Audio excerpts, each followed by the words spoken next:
Capítulo 16. Ni siquiera le preguntaron su nombre. Solo era un desconocido que caminaba por el camino de terracería sin ninguna dirección en particular, cuando una nueva camioneta Chevy color plata se detuvo a un costado de la carretera a Matamoros. Elio Hernández se asomó por la ventanilla del conductor. ¿Necesitas que te lleve?, preguntó Elio con un tono de nerviosismo en su voz. Pero el hombre no notó su nerviosismo. Se limitó a cargar el bulto de ropa que llevaba envuelto en una tela y subió con sus gastados zapatos a la camioneta. Dio las gracias y Elio preguntó: ¿A dónde te diriges? En el camino, Elio trató de sacar conversación al hombre, tratando de ocultar su nerviosismo. Entonces, le ofreció trabajo en el rancho. El sujeto se mostró interesado, pero Elio no estaba seguro de si debía estar contento o desanimado. Era lo que el padrino había ordenado, y Elio le temía lo suficiente a su padrino como para negarse. Pero le asustaba lo que estaba a punto de suceder. ¿En qué se había metido? Apretando los dientes, se dirigió al desvío que conducía al rancho Santa Elena. No tenía mucho tiempo. Pronto oscurecería, y Constanzo había dicho que necesitaban hacer un sacrificio rápido. Le ordenó a Elio encontrar a alguien. No importaba dónde ni quién fuera, solo que lo hiciera rápido. El primer sujeto que vio se convertiría en el primer sacrificio ritual del culto en Matamoros. Minutos antes, Elio había salido asustado del rancho, dejando a Constanzo y a los demás preparando el nuevo enganga con partes de la Claudia. No se suponía que este primer ritual fuera tan apresurado, pero necesitaban una ceremonia de inmediato. Tenían que pedir a los dioses que salvaran a su hermano Ovidio, que había sido secuestrado. Para sus adentros, Elio consideraba que el secuestro había sido culpa de Constanzo, aunque se sentía demasiado intimidado para negarse a lo que le pidieran. La magia cubana había traído de nuevo el dinero y la prosperidad al negocio, pero el último trato de drogas había salido mal, y ahora Ovidio pagaba el precio y su vida corría riesgo. Constanzo les dijo que podía arreglarlo con la ceremonia correcta, un sacrificio humano en el rancho. Toda la familia Hernández estaba desesperada por el secuestro. Querían salvar a Ovidio. ¿Pero un sacrificio humano?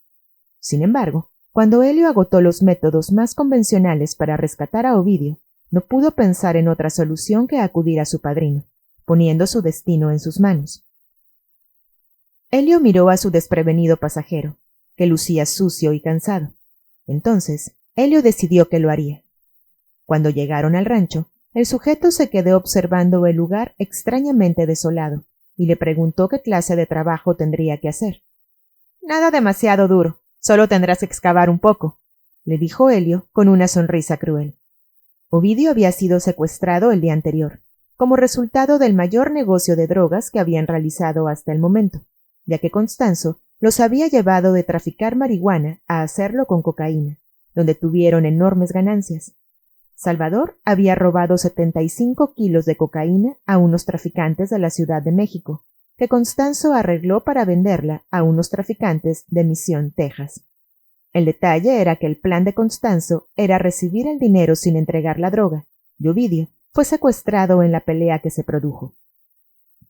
Al principio todo fue bien. Una semana antes, a principios de agosto de 1988, todos habían llegado a Brownsville: Adolfo, Duby, Omar y Martín. Se hospedaron en el cómodo hotel Holiday Inn sobre la autopista, a 5 minutos de la frontera, y comenzó a hacer los arreglos finales para la transacción.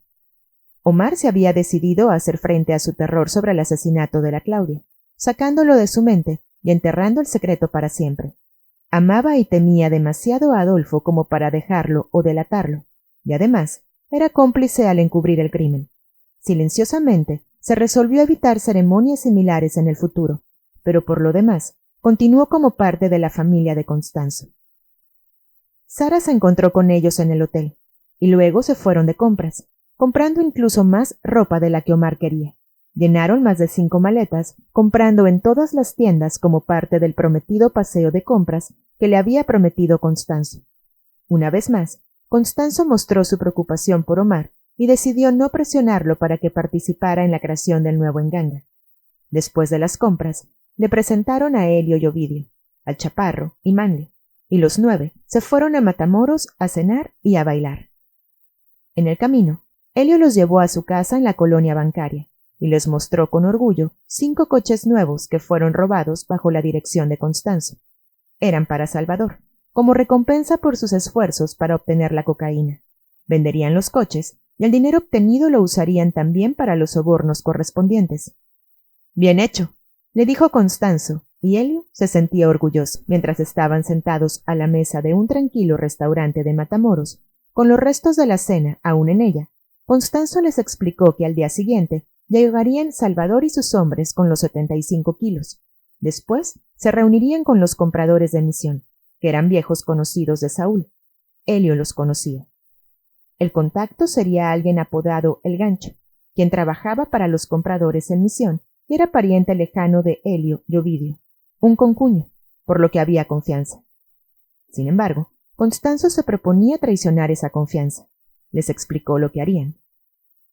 El Gancho y sus socios llevarán como pago $800,000 en efectivo. Primero les mostraremos la droga para probar que la tenemos. Entonces ellos traerán el dinero y en ese momento los tenemos. Ovidio y Elio intercambiaron miradas sorprendidos. «¿Qué quieres decir, padrino?», preguntó Ovidio perplejo. Constanzo parecía molesto. «¿Qué crees que quiero decir? Tomamos el dinero y nos llevamos las drogas. Luego hacemos lo que queramos con los hombres», respondió Constanzo. Ovidio se volvió hacia Elio. No era todavía un creyente como su hermano menor, y aunque estaba contento de que el negocio de droga hubiera resucitado, no compartía la confianza de Elio en Constanzo, y la idea de apuñalar a un pariente por la espalda le parecía demasiado. «Hermano, nunca mencionaste esto. No podemos hacerle nada al Gancho», le dijo a Elio. Entonces, Elio le dijo a su padrino que era verdad. Que si por qué no hacían el trato que habían acordado en un inicio. Constanzo lo miró inexpresivo. Luego extendió la mano y le dio una bofetada a Elio, sorprendiendo a los comensales en la mesa. La cara de Constanzo se había transformado en un instante y estaba furioso. «¡Cállate! No me digas qué hacer. Harás lo que te digo. ¿O no te interesa ganar $100,000?» dijo Constanzo. Todo el mundo se quedó en silencio por un momento y la cara de Elio lentamente se puso roja. Vio a Sara y Martín que lo veían con enojo, como si hubiera cometido un sacrilegio.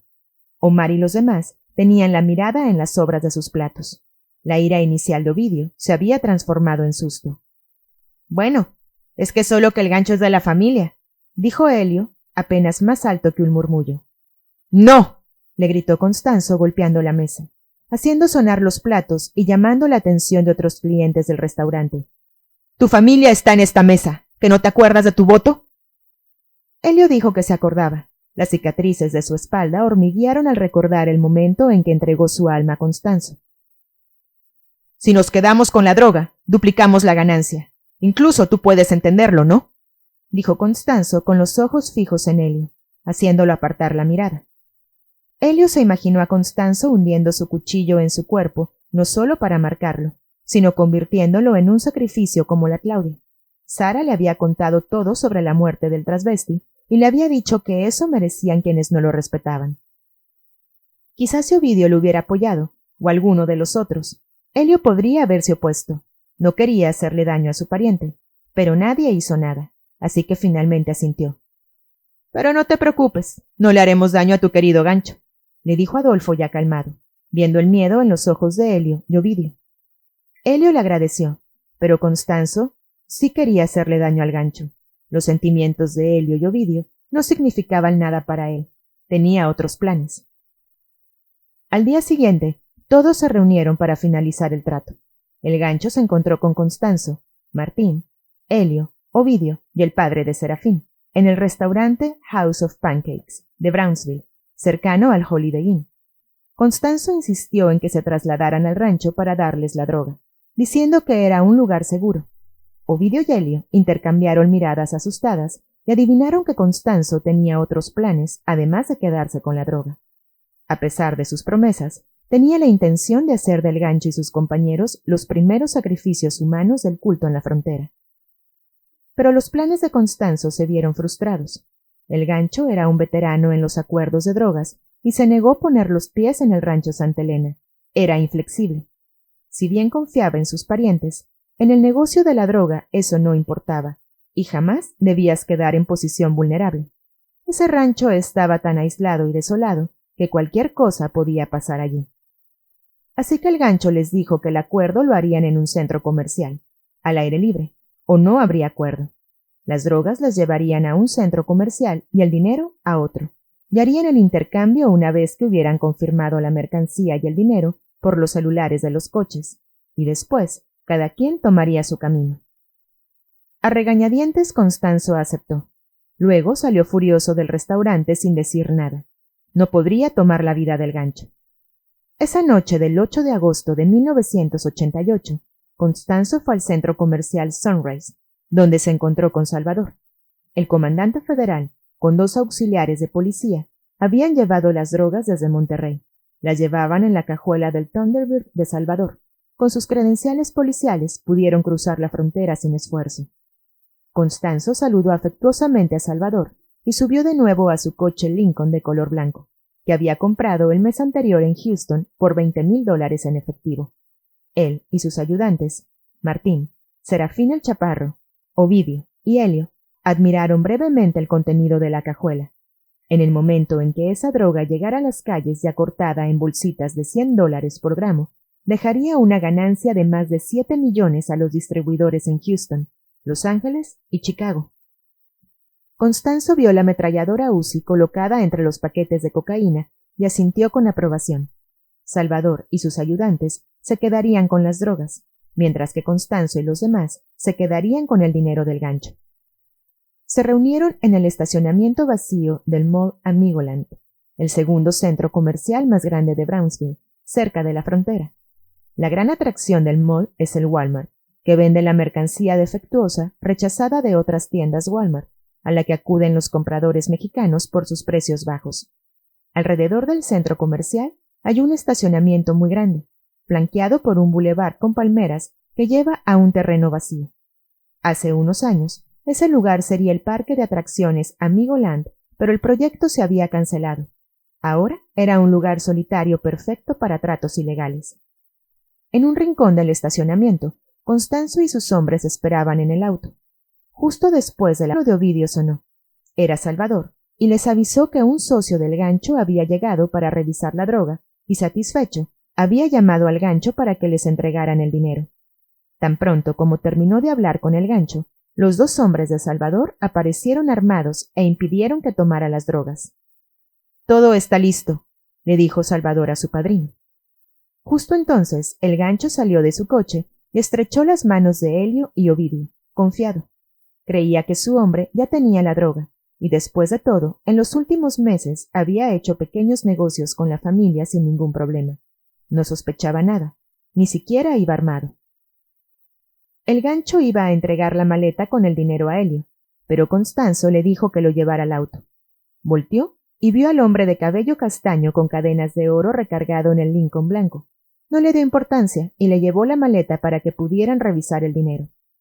Los ojos de Constanzo brillaron viendo ese dinero. ¿Está todo aquí?, le preguntó Constanzo, cerrando la maleta y entregándosela a Martín, que la subió al Lincoln. Todos los demás comenzaron a subir a sus coches. «Seguro, como siempre», dijo el gancho, percibiendo una pequeña señal de advertencia de que algo no iba bien. Caminó hasta Ovidio, que era el único que no se había movido. Incluso parecía avergonzado. «Muy bien, ya nos vamos», dijo Constanzo. Y de repente, una pistola apuntaba el gancho desde una de las ventanillas del Lincoln. Constanzo se subió al auto, y mientras el coche se alejaba, iba diciendo que había cosas más valiosas, además del dinero, que también podrían haber tomado. Entonces, el gancho le preguntó a Ovidio qué estaba pasando, a lo que éste le confesó que había sido engañado y que no habían entregado la droga. Se justificó diciendo que habían sido las órdenes del padrino. El gancho lo miró por un momento y entonces sintió cómo se le revolvía el estómago. Su jefe en misión era despiadado y no perdonaba cuando se trataba de perder casi $1 millón. El jefe del gancho era Manuel Poncho Jaramillo, quien se autodenominaba un padrino de las drogas al estilo Don Corleone, en Misión, Texas. Era un personaje muy rico y temido en la frontera, y se había casado con una de las hijas de otra importante familia del norte de México, los Herrera. En Estados Unidos lo acusaban de traficar drogas a Chicago y lo vinculaban con el jefe de la mafia, Albert Cesar Tuckle, acusado de traficar cocaína y marihuana. Después de confirmar con su hombre que no había drogas, el gancho a regañadientes se comunicó a Misión. Sus órdenes fueron duras: secuestrar a un miembro de la familia. Así que, para mala suerte de Ovidio, él fue secuestrado 3 días después. Lo levantaron justamente en Amigoland, donde se había efectuado el robo. Ovidio había llevado a su hijo de 2 años a hacer algunas compras. El gancho y su compañero, David Lynn McCoy, lo amagaron mientras volvía a su camioneta, subiendo a Ovidio y a su hijo a otro auto. 1 hora más tarde, Elio recibió una llamada al celular de su coche. Era Ovidio, quien le dijo que tenían que devolver el dinero al día siguiente o los matarían a él y a su hijo.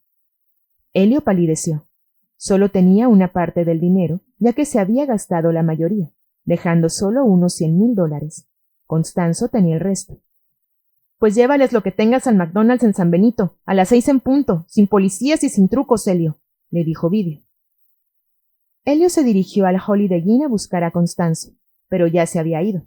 Incluso, aunque lo hubiera alcanzado, sabía que se habría negado a devolver el dinero. Elio y su hermano, el padre de Serafín, decidieron que solo se expondrían a ser secuestrados o asesinados si se reunían con el gancho, así que se atrevieron a dar un paso increíble para una banda de traficantes. Fueron a la policía. Los 2 hermanos acudieron al departamento de policía de Brownsville, llevando a Serafín el Chaparro como traductor, y se entrevistaron con 2 hombres, el teniente del departamento de policía de la ciudad y el investigador jefe que llamó desde la oficina del sheriff, George Gavito. Elio le dijo a Gavito que habían secuestrado a su hermano y su niño pequeño, diciéndole que les ocurriría algo malo, y comenzó a llorar. Los 2 policías intercambiaron miradas más bien divertidas. Ellos sabían perfectamente cómo se ganaban la vida los Hernández y lo que podía pasar si uno de ellos era secuestrado. Entonces Gavito le dijo: «Entonces, Elio, ¿qué fue lo que pasó? ¿Uno de los tratos de droga salió mal?» Los hermanos Hernández se mostraron indignados, fingiendo que no sabían a qué se refería. Solo le dijeron que su pariente, el gancho, había secuestrado a su hermano, describiendo su auto y el lugar donde se quedaba en Matamoros. Dijeron que estaban desesperados y preocupados por su hermano y su sobrino, temiendo por sus vidas. Gavito y el otro agente les dijeron a los hermanos que eran unos mentirosos y que si algo le sucedía a Ovidio o su hijo, sería culpa suya por sus negocios ilegales. Los hermanos abandonaron la comisaría angustiados. Entonces, Elio decidió que tendría que seguir buscando a Constanzo, y sin saberlo, la policía comenzó a sospechar y a vigilarlos en secreto. Mientras tanto, los secuestradores cambiaron sus planes. Un tercer empleado de Jaramillo, Michael Havinsek, llegó para ayudar a resolver el lío y formuló un nuevo plan. En lugar de que llevaran el dinero esa noche al McDonald's, Elio o su hermano Serafín se entregarían a un grupo de policías federales corruptos que habían llegado de Guadalajara para servir de guardianes a los secuestradores. Los traficantes de Mission hicieron muchos negocios en Guadalajara y llamaron para pedir algunos favores. Entonces liberarían a Ovidio y el niño, y se quedarían con alguno de los otros hermanos como rehén hasta que les devolvieran el dinero. Ovidio les pidió que lo hicieran, asegurándoles que no les harían nada, pidiéndoles que lo hicieran por el niño. Sin embargo, Elio se mostró pragmático, preguntando por qué deberían entregarse, y así pasó todo el tiempo poniendo excusas, como que tenía que vender el rancho y la flotilla de autos para juntar el dinero, y el hermano Serafín tampoco se podía entregar, porque sería el encargado de consignar las ventas, y no podía hacer eso si los agarraban los federales. Ovidio se puso frenético, y le dijo a Elio que los secuestradores comenzaban a impacientarse. Tenían que llegar a una solución. 36 horas después de que Ovidio fuera secuestrado, la tarde del 12 de agosto, el Mercedes de Constanzo se estacionó frente a la casa de Elio. El padrino arreglaría las cosas. Les dijo que era hora de una ceremonia. Así fue como pocas horas después, la camioneta de Elio se detuvo cerca de la cabaña del rancho Santa Elena, con un desprevenido vagabundo acompañándolo. Los miembros del culto fueron rodeados de la camioneta. Constanzo salió de la cabaña con una expresión beatífica, con sus ropas blancas salpicadas de sangre animal. «¡Tráiganlo!», les ordenó. Duby, Manlio, el Chaparro y Valente arrastraron al extraño desde la camioneta, amarrando sus manos y pies con cinta adhesiva, y lo llevaron a la cabaña. En el interior, rodeado de veladoras, estaba el nuevo Enganga con los palos cortados del ejido, un cráneo humano en el centro, los restos podridos de la Claudia en el interior. Tenía extraños símbolos dibujados con tiza blanca. Constanzo conocía ese idioma y las marcas coincidían con las cicatrices de sus hombros talladas por el viejo haitiano años antes. Trajeron al prisionero y lo obligaron a arrodillarse ante el caldero. Estaba bañado en sudor y sus ojos se abrieron al ver un pollo decapitado y la cabeza de una cabra sobre un plato en el suelo. Había una nube de moscas. La habitación era sofocante y apestaba insoportablemente. Cuando cerraron la puerta del pequeño templo, solo Helio permaneció en el interior con Constanzo durante toda la ceremonia, actuando como mayordomo de la prenda, ayudando mientras el machete del padrino destellaba cortando los dedos y las orejas para el Enganga. Los gritos ahogados de la víctima hacían que la cinta que cubría su boca se hinchara. Los demás estaban fuera, esperando, escuchando, preguntándose qué pasaba y a la vez sintiéndose aliviados de no estar adentro, excepto el Dubi, que había pedido poder quedarse.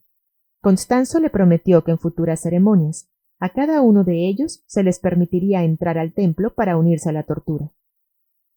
Con cada ofrenda de sangre y carne que arrojaba al caldero, Constanzo rogaba a los dioses y los muertos por protección e invulnerabilidad. Ovidio libre y aplastar a nuestros enemigos. Salían de la boca de Constanzo una y otra vez. Helio observaba sintiéndose enfermo y a la vez fascinado por lo que estaba viendo, atrapado en ese lugar con un loco. Cuando Constanzo le pidió la botella de ron, casi la deja caer. Sus manos le temblaban. Se dijo que todo era por Ovidio y su pequeño sobrino. Cuando la tortura y la alimentación del Enganga terminaron, Constanzo arrojó el ron y humo de tabaco sobre la víctima y el caldero, llenando el piso de cenizas y colillas húmedas. La sangre se desbordaba del Enganga, borrando las marcas de tiza. «Tú también nos servirás en el Enganga», dijo Constanzo a su víctima, agarrando su cabeza y obligándolo a verlo a los ojos. Entonces, Constanzo ordenó al pálido Helio que saliera de la cabaña, y cerró de golpe la puerta del templo improvisado. A solas, el sacerdote de Palo Mayombe arrancó la ropa de su víctima y comenzó una violación ritual del hombre. Más tarde, Constanzo les explicó a sus seguidores que la mutilación de las víctimas, antes de matarlas, condicionaba sus espíritus en su futura vida dentro del Enganga. La tortura era esencial. Les dijo que debían morir gritando. Pero no se podía negar otra razón más sencilla para la tortura. Constanzo lo disfrutaba. Ninguno de los seguidores pasó inadvertido la alegría en el rostro del padrino ante el dolor de otros, lo que lo hacía lo más temible de todo, aún más que el propio asesinato. Más que cualquier otra cosa, esa mirada asesina hizo que todos sus seguidores hicieran todo lo posible por complacer al oscuro hechicero cubano. Sabían que ante la más mínima desobediencia podían terminar tras la puerta cerrada del templo de Constanzo. Después de que Constanzo se había vestido y su sacrificio se encontraba doblado ante él, sangrante, desnudo e indefenso, el padrino levantó su machete sobre su cabeza. «Guía mi mano, Candiempembe», dijo, balanceando su brazo con toda su fuerza. Todos fuera del cobertizo oyeron el húmedo sonido del machete que despedía huesos y sesos. Entonces la puerta del templo se abrió, y mientras todos se agolparon para ver, Constanzo, con sus manos ensangrentadas, metió el cerebro del hombre al Enganga, como si fuera la más preciosa de las joyas. A la luz de las velas, vieron que había colocado una cacerola debajo del hombre para recolectar la sangre. Cuando el culto se volvió más hábil a la hora de matar, perfeccionaron el método colgando los cuerpos de unos alambres amarrados al techo, de modo que la sangre corriera eficientemente hacia el Enganga. Después de mirar el cuerpo por un rato, Constanzo le ordenó a Helio que abriera el pecho del hombre y colocara el corazón del hombre en el caldero junto al cerebro, explicándole que eso haría que los espíritus se hicieran más fuertes y que eso mataría su miedo. Sin embargo, los ojos de Helio estaban llenos de miedo. Miró a los demás suplicante, pero nadie hizo nada. Entonces Constanzo lo miró fijamente, señalando el cuerpo. Temblando, Helio se acercó al cadáver y a instancias de Constanzo, sacó el corazón y lo metió a la putrefacción del Enganga. Los demás comenzaron a cortar el cadáver. Todos tenían las manos llenas de sangre. Helio se dio cuenta de que Constanzo tenía razón. El miedo y la repugnancia se desvanecieron. Al cortar el cuerpo de la víctima, poco a poco dejó de parecer humano y había comenzado a sentirse mejor. Había empezado a sentir una especie de poder. El cuerpo del hombre ya no parecía siquiera real. Constanzo les había dicho que era como matar un animal, solo que mejor. Y así fue. Elio casi podía sentir el poder dentro del cobertizo, como una descarga eléctrica bombeada por el asesinato, alimentando la magia y los espíritus. Tu miedo se ha ido. Tu alma está muerta, le dijo Constanzo. Elio miró su cuchillo, rojo y resbaladizo por la sangre, y notó que ya no temblaba. ¿Qué hay de Ovidio? Sorprendido al encontrar su voz serena y razonable. Regresará pronto. Los espíritus de Lenganga se encargarán de ello, le dijo Constanzo, y ordenó a sus seguidores que cavaran un agujero, y les dio un alambre de metal rígido para que lo ataran a la columna vertebral del hombre, instruyéndolos para que dejaran parte del alambre fuera de la tierra, para después sacarlo, y entonces les mostraría algo. Al día siguiente, 13 de agosto, Ovidio y su hijo llegaron a casa ilesos. Los secuestradores los habían liberado y habían huido sin esperar el dinero. Los hermanos Hernández estaban llenos de alegría y avisaron a la policía que todo estaba bien, que no investigaran más, que habían solucionado el secuestro. Cuando la policía citó a los hermanos Hernández a la estación de policía para ver que les dieran más detalles, Elio y su hermano Serafín admitieron que Ovidio había secuestrado por la estafa de $800,000. En ningún momento mencionaron a Constanzo, ni mucho menos que el asunto se había solucionado con un sacrificio ritual humano. Eso incluso lo desconocía su hermano, que se mantenía alejado de los asuntos del culto. Pero Elio sí lo sabía. Incluso, mientras hablaba con la policía, venía a su mente la increíble escena del rancho, que lo horrorizaba y lo excitaba a la vez, haciéndolo sentir fuerte y poderoso. Frustrados por la falta de cooperación de los hermanos Hernández, los policías confiscaron la camioneta de Ovidio, alegando que fue comprada con dinero proveniente de la droga. Antes, ya habían confiscado el auto abandonado del gancho y una camioneta modelo 1982 que aparentemente pertenecía a los secuestradores. Los documentos y el rastreo de los teléfonos de los coches los conducirían a El Gancho, McCoy y Havinsett.